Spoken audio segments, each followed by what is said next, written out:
The air at Whitmore Hall was filled with the soft hum of strings and the low murmur of 100 polite conversations. Beyond the glow of chandeliers, servants moved like shadows, bearing trays of wine and silver. It was a wedding day, bright and resplendent, the kind that was meant to be remembered. Outside, the sky had cleared after days of rain, leaving the lawns shimmering beneath the Sunday. Yet within that splendor, one heart carried a storm. Henry Whitmore stood apart from the celebration, near the tall windows that opened toward the rose gardens. He wore the formal attire of the family, the black coat and the silver waistcoat that marked his place as the younger son of the late Marquess. To any observer he appeared composed, the model of courtesy and restraint, but his eyes betrayed him. They followed the bride, Lady Amelia Rutherford, as she moved among the guests, radiant in ivory silk. Every gesture, every word she spoke, seemed to draw light toward her. She was to become the wife of his elder brother, Edward, heir to the title and the estates. Henry had known her for a year, long enough for affection to take root, too short for him to master it. From the moment he first heard her laugh in the garden of her father's house, something within him had changed. But duty, that cold and silent guardian of family honor, demanded he bury what had begun. The ceremony took place in the small chapel beside the hall. As vows were spoken and the choir's voices rose, Henry remained near the back, his hands clasped behind him, his gaze fixed upon the carved floor. The sound of Amelia's voice when she said, "I do," struck him like the toll of a bell, beautiful, solemn, final. When Edward turned to kiss her, Henry's chest tightened with a pain he dared not name. Afterward came laughter, toasts, and the shimmer of champagne. Edward, proud and handsome, accepted every congratulation with the ease of a man accustomed to admiration.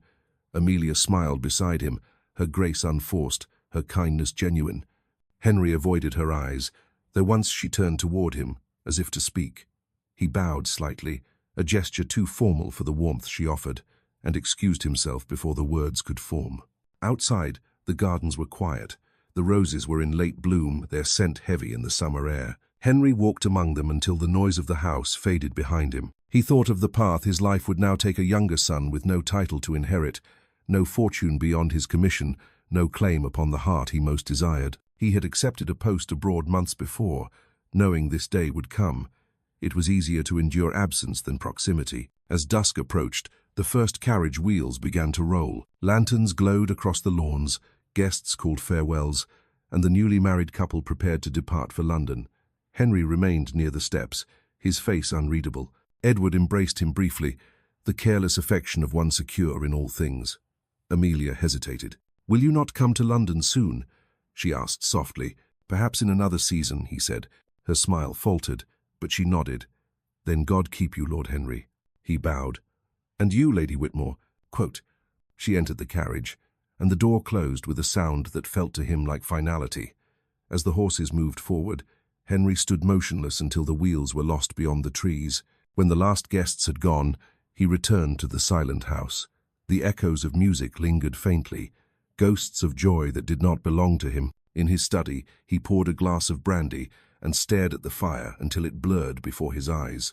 There was no bitterness in him, only the ache of something beautiful slipping forever out of reach. He took up a sheet of paper and wrote a single line to his mother, who lived quietly in Bath. "I shall sail for Lisbon before the month's end." Folding the letter, he sealed it without rereading. The decision was made, as simple and as irrevocable as breathing.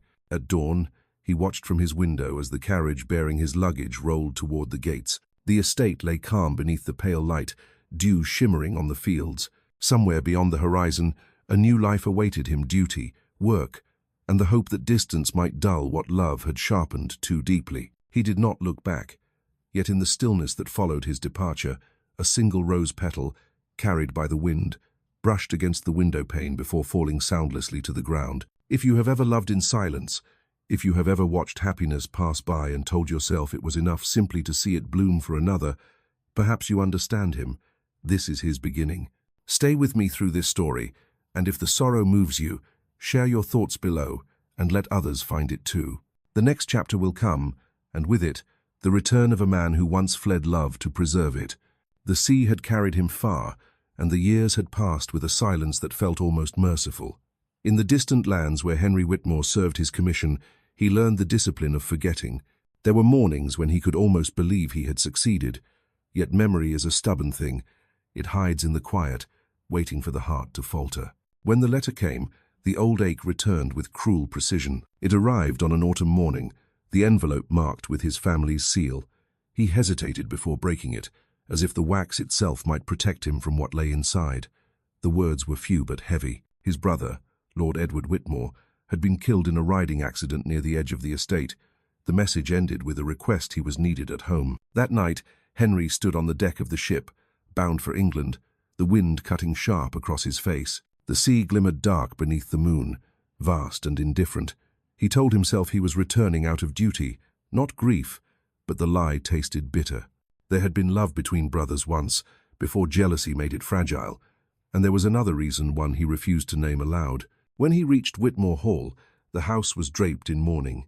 The black crape at the doors stirred in the wind. Servants moved quietly, their voices subdued. The air carried the faint scent of lilies from the funeral wreath still fresh within. Henry entered the great hall, his boots echoing on the stone floor. Each step seemed to wake the ghosts that had never truly left. In the drawing room stood Lady Amelia Whitmore, now a widow. She was dressed in deep grey, her hands clasped before her face pale but calm. Time had refined her beauty, lending it a quiet strength. When she saw him, she did not speak at once. There was a pause, as though both were measuring the distance of the years between them. "Henry," she said at last, her voice low and steady, "I did not think you would come so soon." "I came as quickly as the ships would allow," he replied. "I am sorry it is under such sorrow." She nodded, her composure unbroken. "He died instantly," they said. "The horse fell at the river crossing." Henry looked toward the window, where rain traced faint lines upon the glass. Edward was never patient with danger. "No," she said softly. "He believed the world would always yield to him." For a moment they stood in silence, the memories of another time pressing close. Then Amelia turned slightly away, her tone more formal. "You must be weary from travel. I will have a room prepared." "That is kind," he said. "But first there is something I must know. What becomes of the estate now?" She hesitated. "His solicitor will read the will tomorrow. I believe you are named within it." Henry inclined his head. "Then I shall remain for that." Later, when the house had fallen quiet, he walked through the corridors, the flicker of candles guiding his steps. In Edward's study, the scent of tobacco still lingered. Papers lay neatly arranged upon the desk, untouched since the day of his death. On the mantel stood a small portrait of Amelia, holding a child, Thomas, their son. The boy could not have been more than 2 years old. Henry stared at it for a long while, the sight both tender and painful. The next morning, the solicitor arrived. The family gathered in the library. Amelia, her aunt Lady Denham, and Henry. The will was read in solemn tones. Edward's estate, including the title and all holdings, would pass to his son upon reaching majority. Until that time, guardianship and stewardship of both estate and heir were granted to Henry Whitmore, brother of the deceased. The words fell like a stone into still water. Amelia's hands tightened in her lap, but she said nothing. Henry, equally stunned, remained silent as well. When the reading ended, the solicitor bowed and withdrew, leaving behind the echo of a decision that bound them both more tightly than either desired. Outside, the rain had ceased. The sky hung low and heavy, as if reluctant to break. Amelia rose first. "It seems the law has made us partners in circumstance," she said. "It seems so," he replied, "but I will not intrude more than duty requires." Her eyes met his. "Duty is not intrusion, Lord Henry. It is endurance." He inclined his head. "Then let us endure together for his sake." In the nursery above, the child stirred in his sleep, unaware of the vows made below. The house that had once echoed with laughter now carried the soft rhythm of two hearts beating under the same roof again, bound not by love, but by loss. That night, Henry stood by the window of his old chamber, looking toward the gardens where the roses had long since withered. Somewhere beyond the mist lay the memory of another day, when she had been a bride and he a silent witness. He had left to forget her. Now fate had brought her back into his keeping. The rain began again, gentle at first, then steady. He closed his eyes and listened to it fall. It sounded almost like forgiveness, though he did not yet believe in such things. The morning that followed the reading of the will brought with it a quiet tension that filled every room of Whitmore Hall.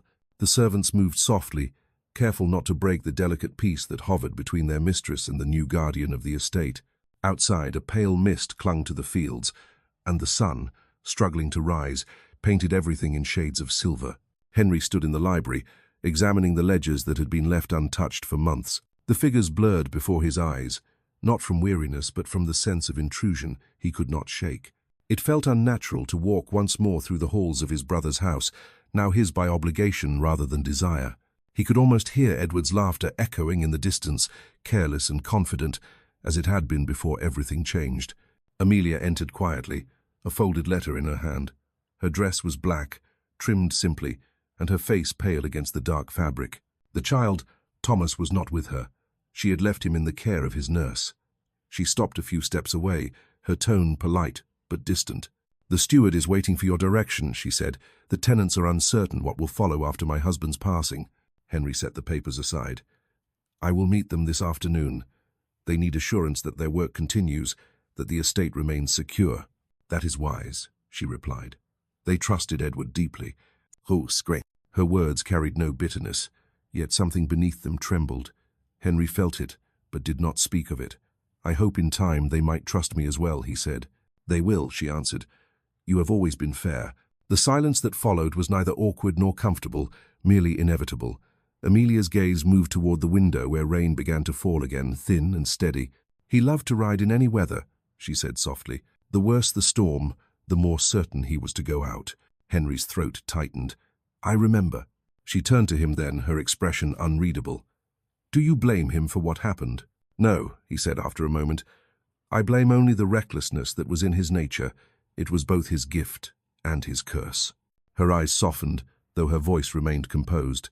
"You speak of him kindly, despite everything." "He was my brother," Henry replied. "I loved him as best I knew how." Quote, there was a quiet sincerity in his words that seemed to touch her. She nodded slightly and began to leave, but at the door she paused. "If you wish, Thomas could dine with you this evening. He remembers you, though faintly." Henry's heart caught at the offer. "I would like that." The meal was simple, taken in the smaller parlour by the fire. Thomas, a solemn child with dark curls and bright eyes, sat between them. He looked from one to the other with the wary curiosity of youth. At first he spoke little, but when Henry asked about his pony, the boy's reserve dissolved. Soon his laughter filled the room, light and unguarded, echoing like a sound long forgotten. Amelia watched them quietly. There was tenderness in her gaze, though she seemed afraid to let it linger. For Henry, it was both joy and ache to feel a child's trust, and to know how near its mother Saturday. When Thomas was taken to bed, the house fell still again. Amelia rose to leave, but Henry spoke before she reached the door. "He is a fine boy," he said. "You have raised him well." Her voice was low. "I have done only what love required." He looked into the fire. "That is more than most do." Neither spoke again, yet something shifted between them, a fragile understanding born of shared care. Not yet affection, but the faint beginning of it. Later, alone in his chamber, Henry opened the window to the cold night air. The stars were dim above the rolling hills. He thought of Amelia's calm face, the steadiness in her voice when she spoke of Edward. He wondered how much of her still belonged to the memory of his brother, and how much was waiting, quietly, for life to return. Down the corridor, a door closed softly. Somewhere beyond it, she too must have stood wakeful, listening to the same restless wind. The hall that once felt like a tomb of grief had begun, almost imperceptibly, to breathe again. The mist that had lain over the valley through the night still lingered at dawn, soft and grey upon the fields. Within Whitmore Hall, the air felt heavy with something unspoken. Amelia had risen early, yet even the familiar act of walking through the morning rooms offered no peace. There was a restlessness in her, as if the quiet itself pressed too closely upon her heart. She paused by the tall windows of the breakfast room, her hand resting against the cold glass. Beyond, the gardens glimmered faintly with dew. Somewhere behind her, the door opened and Henry entered. He greeted her politely, but there was weariness in his tone. "You are awake before the household," he said. "I could not sleep," she answered. "The rain kept me from it." "It stopped hours ago," he replied, "though the ground has not forgotten." They spoke as people do when courtesy shields what truth would wound. Yet beneath that politeness was the faint pulse of an understanding neither dared name. Henry poured himself a cup of coffee, his movements precise, deliberate. Before either could say more, a footman entered carrying a silver tray. "A visitor has arrived, my lord," he said. "Mr. Langford of London." Amelia's eyes lifted at once. "Mr. Langford?" Henry's expression darkened. "He was a friend of Edward's. I did not expect him here." "Shall I have him shown in?" the servant asked. Henry hesitated only briefly. "Yes, the drawing room." When Langford entered, his presence altered the air of the house. He was a tall man, impeccably dressed, with the self-assurance of one long accustomed to being welcomed everywhere. His smile was smooth, his bow graceful. "My dear Lady Whitmore," he said, taking Amelia's hand, "it has been far too long. My condolences, though late, are sincere." "Your kindness is appreciated," she replied. "Please be seated." Langford's gaze turned to Henry, and something faintly sardonic passed through his eyes.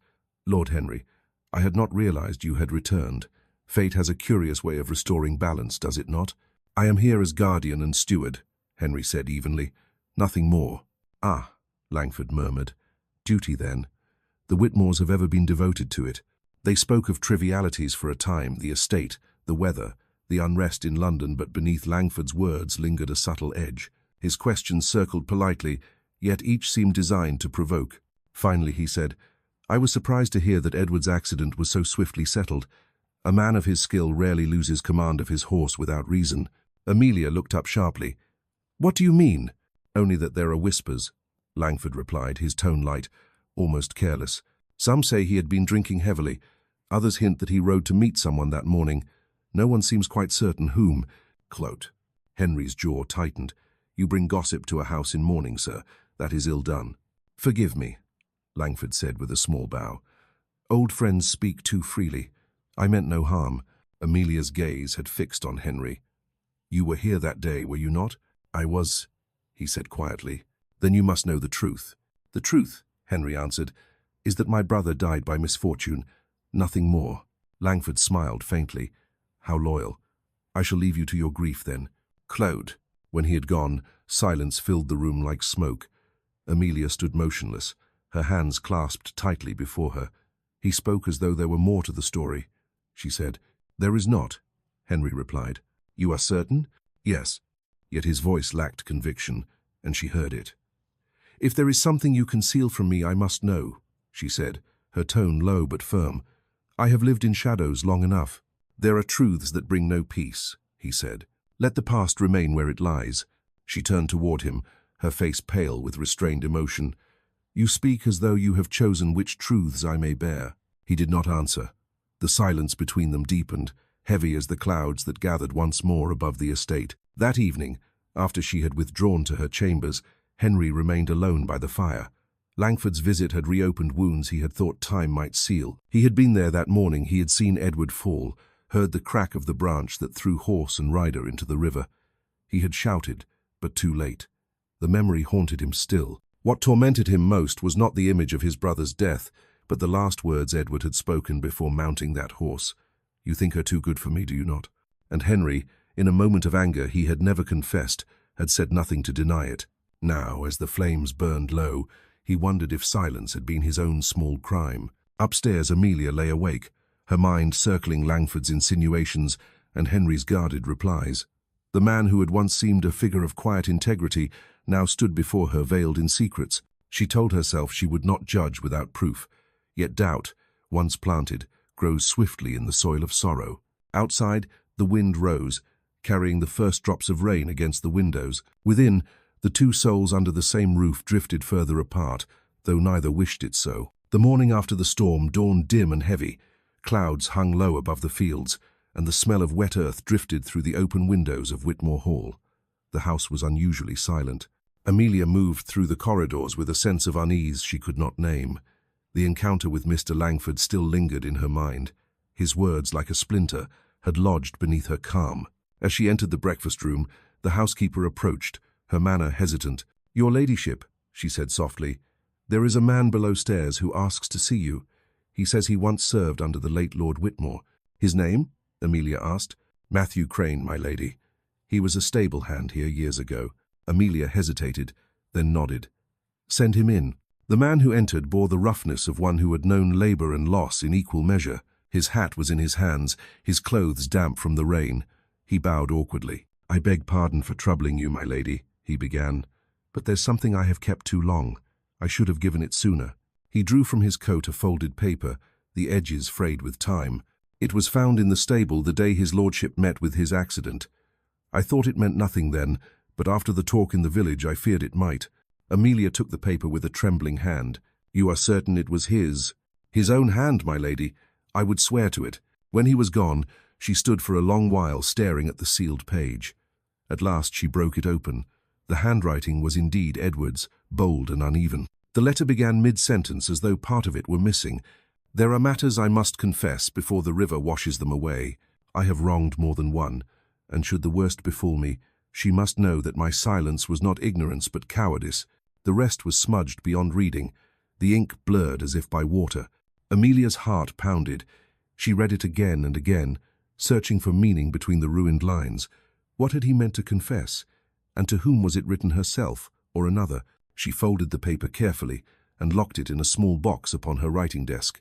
Yet the words would not leave her. All morning they haunted her thoughts, turning doubt into a living thing. When Henry found her later that day, she was seated by the fire, pale and withdrawn.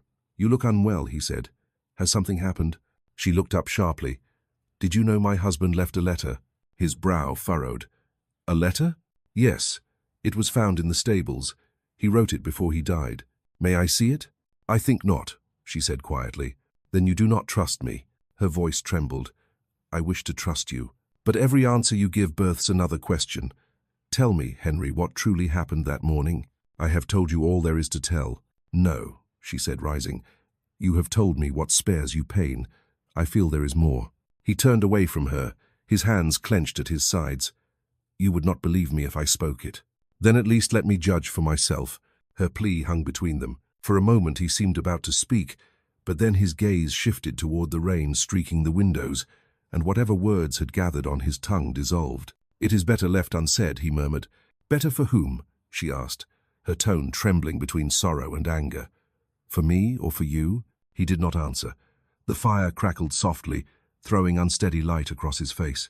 The silence stretched until she could bear it no longer. Perhaps, she said, some truths are not spoken because they would unravel the lies that comfort us. At that, he turned toward her, his eyes dark with something that was not anger but pain. You think me a liar? I think you afraid. He took a step closer. And what of you? Have you not hidden your heart behind propriety? Have you not feared what you might feel if you saw me clearly? Her breath caught, but she did not retreat. You mistake caution for cowardice, my lord. Perhaps, he said quietly, or perhaps they are the same. Without another word, he left the room. She stood motionless until the sound of his footsteps faded, then sank into the nearest chair, her strength gone. That night the rain returned, a steady rhythm against the windows. From her chamber she saw the faint glow of a lantern moving through the courtyard, Henry on horseback, riding into the storm. She watched until the light disappeared into darkness. In the silence that followed, she opened the box once more and unfolded the letter.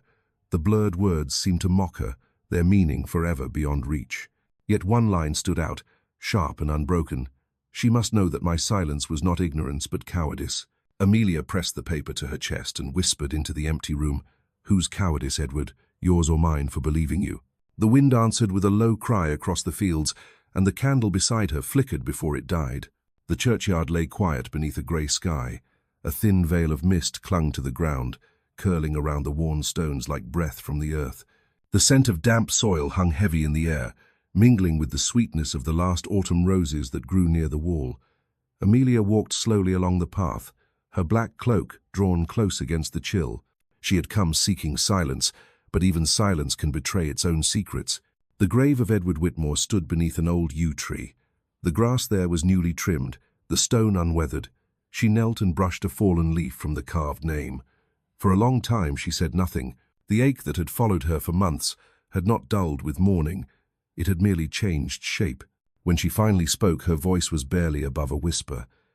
You left too many words unsaid, Edward. I do not know whether to forgive you or to forget you. A movement behind her broke the stillness. She turned sharply. Henry stood a few paces away, his coat dark with mist, his hat held in his hands. He looked almost like a figure drawn from the air itself, solemn, composed, yet uncertain. I did not mean to intrude, he said quietly. I came to lay flowers. Amelia rose slowly. It seems we have both sought the same refuge. He inclined his head. Perhaps we both needed it. For a time they stood in silence, the wind stirring the branches above them. At last she said, I received a letter. Edward wrote it before he died. The words were few, but they trouble me still. He did not meet her eyes. I know of it. You knew? He spoke of writing one that morning, Henry said. I did not think he would finish. She studied him, the faint tremor of her breath visible in the cold air. Tell me, Henry, what happened that day? Do not hide behind duty or mercy. I can bear the truth. He hesitated, then looked toward the river visible beyond the trees. He had been drinking since dawn. I tried to stop him, but he would not listen. He spoke of debts, of disgrace, of something he feared you would learn.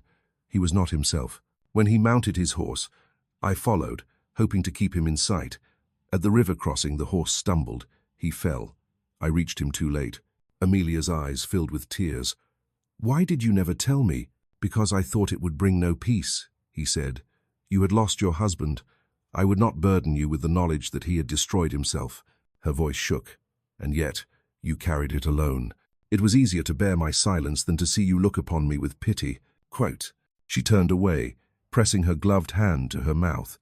The weight of grief, guilt, and understanding pressed down upon her until she thought she might break beneath it. At last, she said, All this time I thought you were hiding guilt, when it was only kindness. He moved closer, but stopped short of touching her. It was never kindness. It was cowardice. I could not speak of him without betraying myself. Yourself? She whispered. He met her gaze then, his eyes dark with confession. Because the day he died, I envied him. I envied that he had your heart, and I despised myself for it. Her breath caught. The words fell between them, heavy and irrevocable. For a long moment, neither moved. Finally, she said very softly, You loved me, even then. I have loved you always, he said. From the moment I first saw you in the gardens of Rutherford House, I swore no one would ever know, least of all you. But fate has a cruel sense of humor. Quote, The sound of wind filled the space between them. Amelia turned toward the grave once more, her voice unsteady. You should not have told me. Perhaps not, he replied. But I could no longer bear the weight of silence. She looked up at him, tears bright upon her lashes. And what would you have me do with this truth? Nothing, he said. Forget it if you can. I do not ask for forgiveness or affection, only that you know the measure of my heart. Govantislo. Her eyes searched his face for something she could neither name nor deny. Then, without thinking, she reached for him. Her hand brushed his, a fleeting touch that spoke more than words could. He caught her hand gently, holding it between his own. The warmth of that small connection seemed to still the world. For a moment, grief and love existed together, inseparable. When she withdrew, she did so slowly, as though releasing not only his hand but something far older, the burden of resentment, the weight of unspoken suspicion. I do not know what to think, she said at last. Nor I, he answered. But perhaps that is the beginning of peace. They stood beside the grave until the church bell tolled from the village below.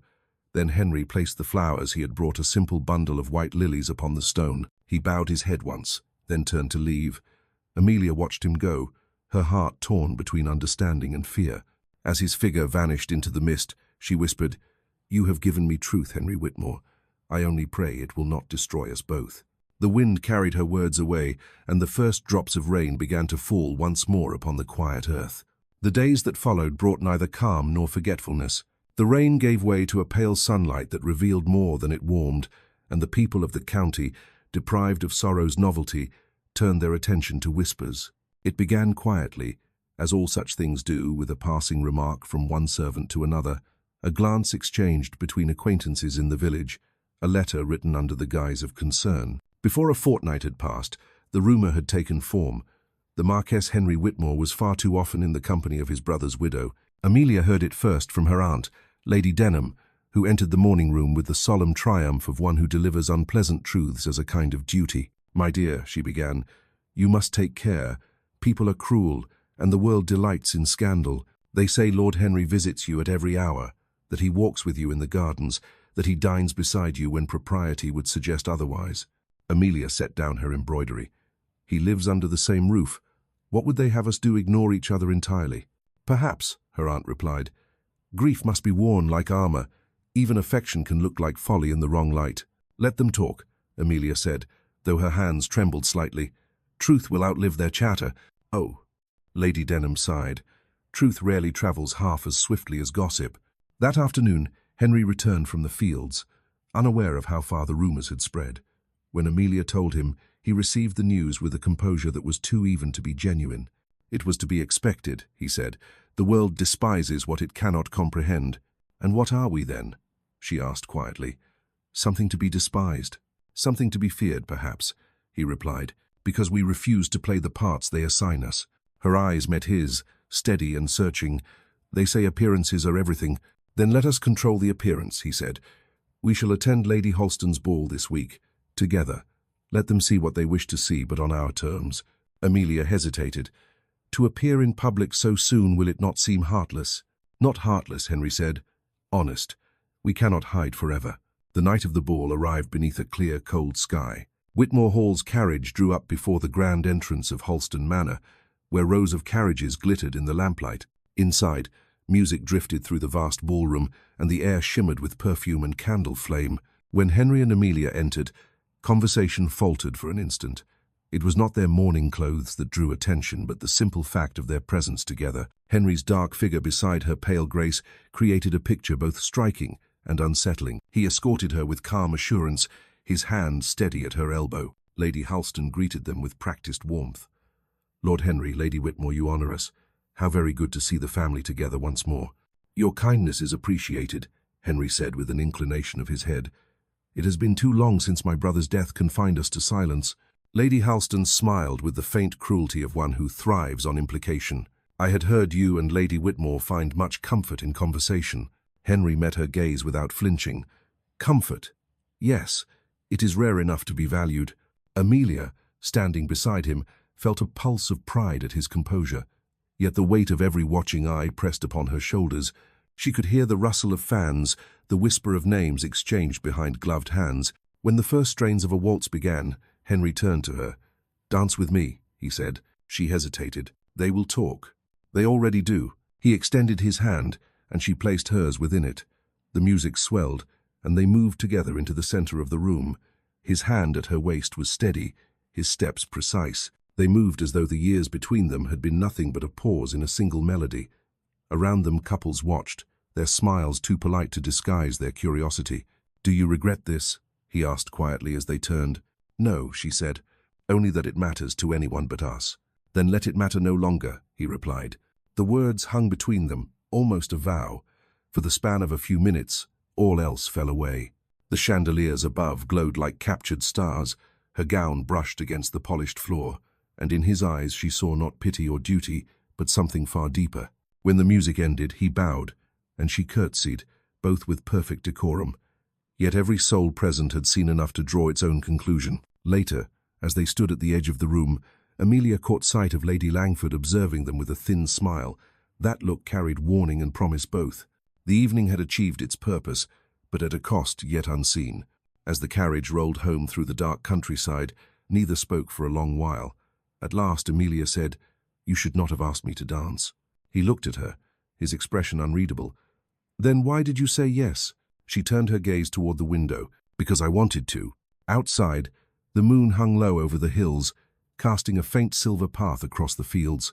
The world seemed suspended between scandal and serenity, between the judgment of others and the fragile peace of two hearts learning, at last, to move in the same rhythm. The rain had returned to Whitmore Hall, fine and cold, weaving a grey veil across the lawns and soaking the last of the roses. Within, the fire burned steadily, throwing a golden light upon the drawing-room. Amelia sat near the hearth with a book open upon her lap, though her eyes had long ceased to follow the words. Since the night of the ball, the world beyond the estate had grown restless with curiosity. Letters from acquaintances arrived daily, cloaked in polite inquiry, but edged with insinuation. Each was answered briefly, then burned. Henry had taken to spending his mornings with the steward, reviewing accounts, ensuring that gossip did not become distraction. Yet the air between him and Amelia had changed. Their courtesy remained, but beneath it ran a quiet awareness, fragile and unnamed. That afternoon, as the house lay wrapped in the soft hush of rain, the butler entered with a note upon a silver tray.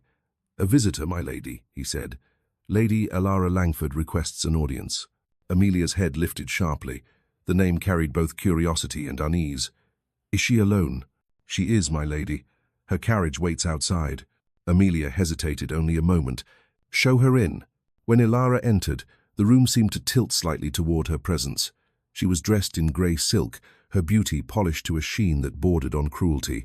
Her smile was soft, but her eyes glimmered with purpose. "Lady Whitmore," she said, inclining her head, "I trust I do not intrude." "Not at all," Amelia replied. "Pray be seated." Crete. Ilara's gaze swept the room, lingering upon the small details that spoke of Henry's occupation, the ledgers upon the desk, the coat he had left upon the chair. "I see Lord Henry makes himself quite at home," she said lightly. "He resides here as guardian to my son," Amelia said evenly. "How devoted of him," Ilara murmured. "Few men would sacrifice so much comfort for the sake of family duty." The remark was harmless in tone, yet Amelia felt its sting. "He has always valued responsibility above ease," Ilara smiled. "Indeed. And affection above discretion, perhaps?" Before Amelia could reply, the door opened, and Henry himself entered. He paused at the sight of their visitor. "Lady Langford," he said, his voice cool. "This is unexpected. I was passing through the county," she replied smoothly, rising to greet him. "It seemed unkind to neglect old friendships." "Friendship requires sincerity," Henry said. "I was not aware we had preserved that virtue between us." Ilara's laugh was low, almost musical. "You wound me. I came only to offer respect to the widow, and to assure you that society's whispers are easily silenced if one knows how to direct them." "I have no need of your guidance," Henry said. "Then you misjudge your position," she replied softly. "The world does not forgive quickly, and your proximity to Lady Whitmore invites its curiosity." Amelia's patience thinned. "If your purpose is to repeat gossip, I suggest you do it elsewhere." Ilara turned toward her, her smile sharpening. "I only mean to protect what remains of your reputation. The heart, my dear, is a treacherous companion. It can make even the innocent appear guilty." Henry stepped closer. "You mistake your concern for cruelty." She met his gaze without flinching. "Perhaps. But I have lived long enough to know that mercy often ruins faster than malice." Krah! For a moment, the three stood in silence, the tension palpable. Then Amelia rose, her voice calm but firm. "You will forgive me if I end this conversation. My household is not the place for innuendo." Ilara's smile did not fade, though her eyes grew colder. "Of course. But before I leave, allow me one kindness. People remember what they are shown, not what they are told. Appear together too often, and they will believe what suits them best." She turned to Henry, her tone almost tender. "Take care, my lord. The line between devotion and desire is perilously thin." When she was gone, the room seemed to exhale. The rain outside had deepened into a steady downpour. Amelia remained standing, her hands trembling slightly. "She meant to wound," she said, "and she succeeded." Henry moved to the window, his posture rigid. "Her words matter only if we give them power." "They matter because they are spoken by one who knows how to make poison sound like pity," Amelia replied. He turned then, his expression dark. "I have endured her malice before. It will not break me now." "She knows how to break others," Amelia said quietly, "and she enjoys it." For a moment he said nothing. Then, in a voice low and restrained, he said, "She once admired me. I refused her. That is the root of her charity." Amelia looked up, startled. "You never said—" "Because it was unworthy of mention," he said. "She delights in what she cannot possess." Quote, their eyes met, and in that gaze lay both anger and something softer. "You should not let her see you troubled," Amelia said. "And you?" he asked. "Are you troubled?" "Yes," she answered, "but not by her words, only by how easily they find their way beneath my skin." He took a slow breath, then crossed the room to stand before her. The firelight touched the sharp lines of his face, softening them. "Do not let her shape what you feel. We know the truth, even if the world prefers its lies." Quote, Amelia looked at him then, seeing not the younger brother or the guardian, but the man who had become her constant. "The truth," she said softly, "is becoming harder to hide." He did not answer. The silence between them was filled with the sound of rain against the windows and the unspoken recognition of what neither dared name. London shimmered beneath a winter moon, its streets bright with the soft glow of gaslight and the clatter of carriages carrying the city's restless heart. Within the grand halls of Ashworth House, a masquerade ball unfolded with all the splendor expected of its name. Music spilled from the open doors, a symphony of strings and laughter. Guests in velvet masks moved like painted figures across the polished floor. To any onlooker, it was an evening of gaiety, yet for Amelia and Henry, it carried the quiet pulse of a test. They had come at Lady Holston's insistence, determined to prove that scandal could not chase them forever. The gossip of the countryside had reached the city, growing louder with each retelling. Attendance tonight was both defiance and necessity. Amelia had dressed simply in silver, her mask trimmed in pale lace that framed her eyes. Henry wore black, the line of his coat precise, his expression concealed but his composure unmistakable. When they entered the ballroom, conversation softened for a moment. The orchestra continued, but the murmurs swelled just beneath the music. Amelia felt every gaze turned toward them, but Henry's arm beneath her hand was steady, a silent assurance. They crossed the room together with quiet grace, as though unaware of the whispers they carried in their wake. Lady Halston greeted them with her customary warmth that concealed curiosity. "My dear Lady Whitmore," she said, "London has missed you, and Lord Henry, how fine it is to see the family restored to our company." "We are grateful for your hospitality," Henry replied. His tone was courteous, his smile faint but genuine. "Then you must make it known by joining the dance," Lady Halston said. "It will do wonders to still the chatter." Amelia inclined her head. "If that is what is required, we shall oblige." As they stepped onto the floor, the orchestra began a waltz. The chandeliers above cast a golden light upon them, softening the sharp edges of propriety. Henry's hand found hers, their movements so precise they might have been rehearsed. Yet beneath the elegance there was an intensity neither could disguise. The room faded until there was only the rhythm of their steps and the quiet understanding that had grown between them. "You carry yourself as though the world does not exist," Henry murmured. "Perhaps for this moment it does not," she replied. "Do you ever tire of pretending?" "Every day," she said, her voice low. "But it is the only armor we have." "Then let them see us," he said. "Not as rumor paints us, but as truth knows us." She looked up at him, startled by the fierceness in his tone. For an instant, her hand trembled in his, and he held it tighter. When the dance ended, the room broke into applause, polite yet charged with speculation. They withdrew to the edge of the crowd, and Amelia exhaled softly. "You have given them more to talk about," she said. "Then at least they speak of what they have seen," he replied. Before she could answer, a hush swept through the hall. At the top of the grand staircase stood a woman in gold, her mask shaped like a falcon's wings, her beauty luminous and deliberate. Ilara Langford had arrived. Her descent was slow, every movement calculated. Conversation faltered as she passed. Even the musicians seemed to falter in their rhythm. She paused at the foot of the stairs, her eyes sweeping the room until they found Amelia and Henry. The faint smile that touched her lips was both greeting and challenge. Henry's jaw tightened, so she could not resist her stage. Amelia's heart quickened. "What does she intend?" "To remind the world that she still holds an audience," he said. Ilara approached, her mask glinting beneath the chandeliers. "How charming to see you both," she said, her voice smooth as silk. "Lord Henry, I had almost forgotten how well you wear a secret. And Lady Whitmore, how exquisite you look in silver. Grief suits you." Amelia met her gaze steadily. "Your sympathy is noted, Lady Langford. I am surprised to find you in attendance given the season." Ilara smiled. "London has been dull without its favourite scandal. I came to see whether it lived up to its reputation." Henry's tone cooled. "If you came for amusement, you may find it elsewhere." "Oh, but the finest entertainment is always unspoken," she said, turning toward Amelia.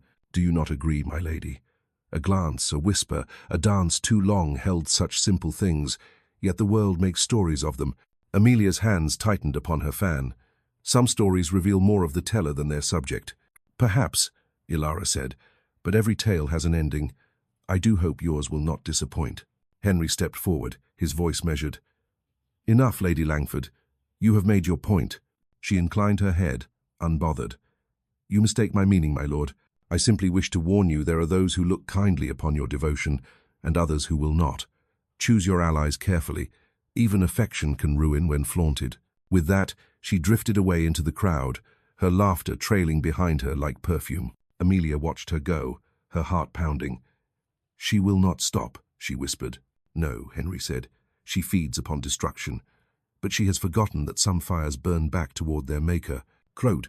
He looked down at Amelia, and though his expression remained composed, something in his eyes betrayed exhaustion and resolve in equal measure.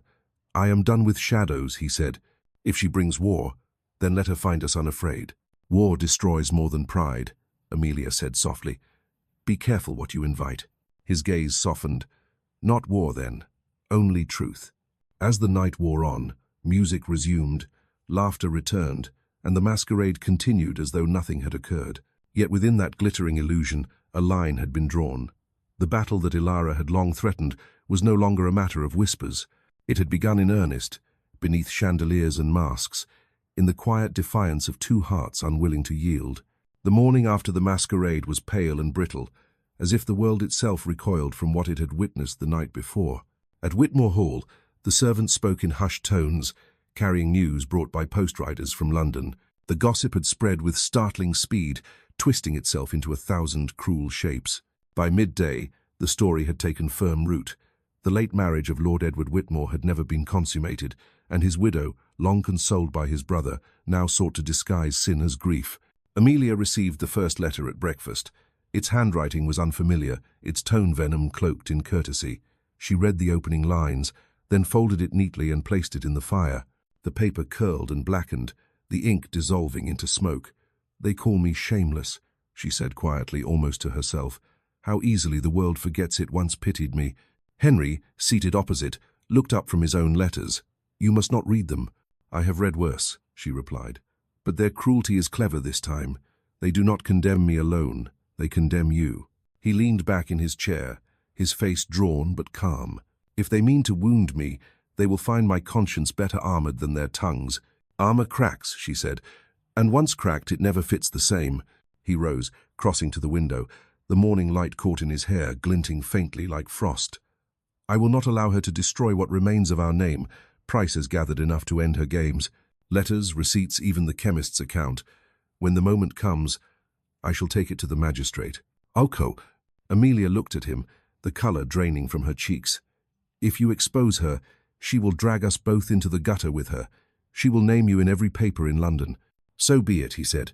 "The truth cannot be feared." "The truth can ruin," she whispered, "especially when no one wishes to hear it."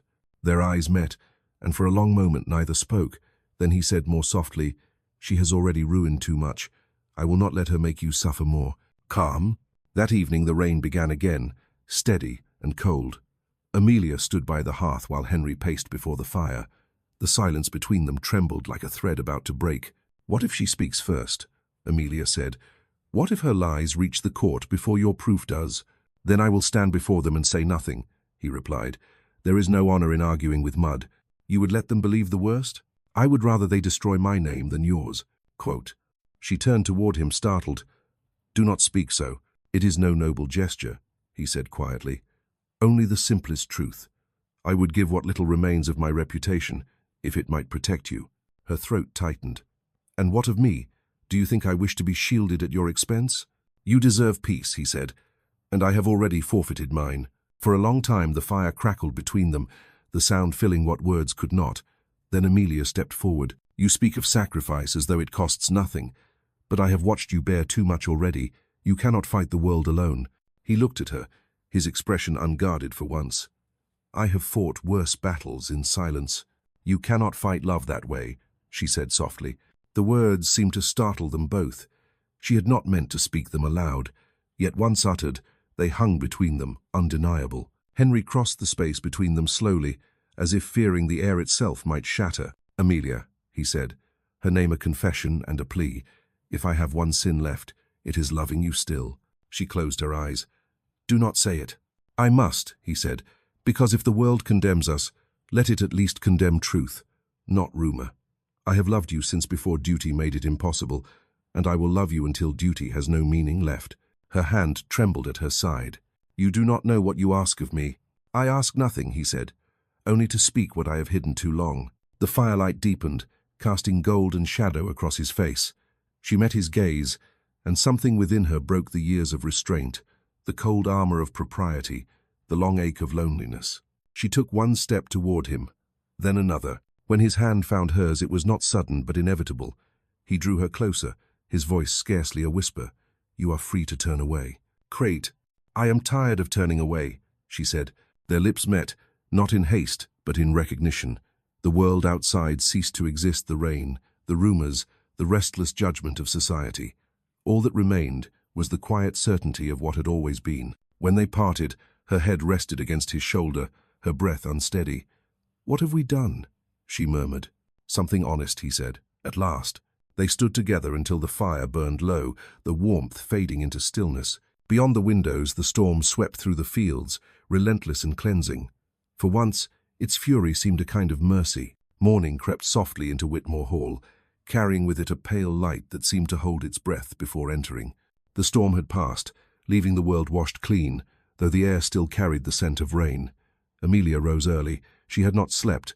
Her mind moved between peace and fear, love and consequence. The fire in her chamber had long since burned out, but she felt no chill. Something within her, something long dormant, had awakened, fragile but alive. In the corridor beyond her door, she heard Henry's voice giving quiet instructions to the servants. It was calm, measured, composed, as though nothing had changed. And yet, everything had. When he entered the breakfast room a few minutes later, their eyes met, and the silence between them was no longer empty. It was full. "You are awake early," he said. "As are you," she replied. He poured her coffee without asking, his movements unhurried. The act was simple, but it carried a tenderness that made her heart ache. The day unfolded with deceptive calm. Letters arrived bearing new gossip from London, each one more malicious than the last. Amelia did not open them. She had learned that ink could wound as deeply as steel. When Henry glanced at the pile and saw her indifference, he said, "You grow stronger each day. Perhaps I simply grow tired," she answered. "There is only so much one can fear." He smiled faintly. Fear loses its voice when faced too long. By afternoon, a messenger came with an invitation from Lady Somerset. Another concert, another gathering of the curious. Henry read the card, then handed it to Amelia. "Shall we attend?" "Will it not feed their whispers?" she asked. "It will feed them either way," he said. "Better they whisper about courage than retreat." That evening, the carriage carried them once more into London's glittering snare. Lady Somerset's townhouse blazed with light, its grand facade alive with the sound of music. Inside, every glance turned toward them, the pair who had become the city's favorite story. Amelia met each gaze with serenity, neither proud nor ashamed. Her gown was soft ivory trimmed with silver, her poise that of a woman who had ceased to seek approval. Henry walked beside her, quiet but steady, the faintest shadow of fatigue behind his composure. Lady Somerset received them at the door, her delight too warm to be trusted. "My dear Lady Whitmore," she said, "you return to society as if nothing could wound you. Perhaps nothing can," Amelia replied with a gentle smile. "The world has already tried." Quote, the remark spread through the room like a ripple through still water. Henry's expression betrayed amusement, and for the first time in weeks, she felt laughter stir within her. When the music began, the crowd settled into graceful attentiveness. A young soprano sang beneath the golden chandeliers, her voice clear as crystal. Amelia listened, her gaze distant, her thoughts elsewhere. It was near the second piece that Elara Langford appeared. She did not enter with fanfare this time, only the whisper of silk as she moved through the crowd, her beauty sharpened by fury. The mask of politeness she had long worn had cracked. Her eyes found Henry first, then Amelia. She approached without hesitation, her smile brittle. "How touching," she said softly. "You both look so perfectly reconciled to infamy." Henry turned to face her. "You have done your worst, Lady Langford. I suggest you seek a new audience." "Oh, but I have one," she said. "Do you imagine they came for the music? They came for you, the living scandal. How fortunate for them that I am here to tell the story properly." Amelia's voice cut through her words like a calm blade. "Then tell it. Tell them everything. Tell them how you sought to ruin a man who would not return your affection, how you spread poison because you could not bear to be forgotten. Speak, if you dare. The truth will sound different when it leaves your mouth." The room fell still. Ilara's color rose. She looked at the faces around her, some shocked, some eager. Her composure faltered. "You think yourself righteous," she said. "No," Amelia replied, "only tired of liars." For the first time, Ilara had no ready answer. Her gaze flickered between them, and for a fleeting instant, defeat appeared in her eyes. Without another word, she turned and left the room, her footsteps echoing in the silence she left behind. When the music resumed, it seemed gentler somehow. Lady Somerset approached Amelia, her expression unreadable. "You have courage, my dear. That will be written of." "Let them write," Amelia said. "Words are harmless once they lose their power to frighten." Later, as the guests dispersed and the carriage rolled once more through the quiet streets, Henry said, "You fought her better than I ever could." "I only spoke what was true," she answered. He looked at her, his eyes softened by admiration. Truth is the rarest weapon. It requires no blood, yet it conquers all. She smiled faintly. Then let it conquer us both. I am weary of battle. Outside, the night lay still, the stars bright above the rooftops. Within the carriage, a peace unfamiliar yet certain settled between them. The worst had passed, the whispers would fade, and what remained would be stronger for having endured. As they reached the long drive of Whitmore Hall, the first light of dawn touched the horizon. Henry took her hand in his, not with passion this time, but with the quiet certainty of belonging. "Whatever comes," he said, "I will face it beside you." "And I beside you," she replied. "The rest is noise." They entered the house together as the day began, their shadows stretching side by side across the marble floor. For the first time in years, the hall felt like home. Winter melted gently into spring, and with it, the air around Whitmore Hall changed. The frost upon the lawns gave way to green shoots and the slow perfume of returning life. The world, which had seemed so heavy with judgment, now felt distant, its noise softened by the patience of the countryside. For the first time in many years, the house was filled not with echoes but with breath. Henry spent his mornings in the library, his desk covered with papers and sealed documents. Each day Price came from London, bringing reports and letters. There was a quiet determination in their work, a final act meant not for vengeance, but for peace. Amelia watched from a distance, knowing he would not rest until every shadow was cleared. One evening, as dusk crept across the fields, Henry entered the drawing room where she sat reading. His face bore the calm of completion. He carried in his hand a single folded paper, sealed with red wax. "It is done," he said. Amelia closed her book. "You have spoken to the magistrate?" "Yes, and to the solicitors. The chemist has sworn his confession, the accounts are verified, and the letters her own leave no doubt. By dawn tomorrow, Elara Langford will have no name left in England that dares receive her." Amelia regarded him quietly. "And what will you feel when she is gone?" He paused before answering. "Relief, perhaps, or sorrow that it ever came to this. She might have lived with grace if she had known how to forgive." Quote, "Few who love power ever learn grace," Amelia said softly. Henry placed the paper upon the mantel and looked toward the fire. "Price tells me she has already arranged passage for the continent. She will not return. And with her," Amelia murmured, "goes the last of our ghosts." He turned toward her, his gaze steady. "Then perhaps it is time to live for what remains." The following morning, the first letters of confirmation arrived. Elara had indeed departed England. The house seemed to exhale at the news. The servants, once cautious with every word, began to smile again. Even the gardens seemed brighter. Days passed in quiet rhythm. Henry spent more time outdoors, overseeing the planting of spring crops and visiting the tenants. Thomas followed him everywhere, the small boy's laughter carrying through the open windows. Amelia watched them often from the terrace, her heart warm with something she had almost forgotten, peace untainted by fear. One afternoon, Henry found her in the garden near the fountain. She was trimming the early roses, her bonnet casting a shadow across her face. He stopped a few paces away, simply watching. "Do you intend to stand there forever?" she asked without turning. "Until you notice me," he said. "I always notice you," she replied. He smiled faintly and joined her, taking the shears from her hand. "Allow me," he said. "I have managed without assistance these many years, Kamsiga, and I have managed without happiness," he said quietly. "Both conditions are best remedied." She looked up at him then, her eyes bright in the soft light. "You speak as though happiness were a choice." "Perhaps it is," he said. "I have chosen you every day in silence. I would rather do so aloud." She froze, the color rising to her cheeks. "Do not jest with me, Henry. I do not jest." He set the shears aside and took her hands in his. "I loved you when you were another man's bride, and I loved you when you were a widow who would not meet my eyes. I loved you when you doubted me, when you despised me, and when you forgave me. I have no honor left to lose, and no pride worth keeping. What remains of my heart is yours, if you will have it." Amelia's eyes glistened with unshed tears. "You would ask me to begin again?" "I would ask you never to end," he said. She smiled then, the kind of smile that reaches the soul before the lips. "You have a way of turning words into vows." "Then let this be one," he said. He knelt, not with ceremony but with reverence, and took from his pocket a simple ring, a band of gold that had belonged to his mother.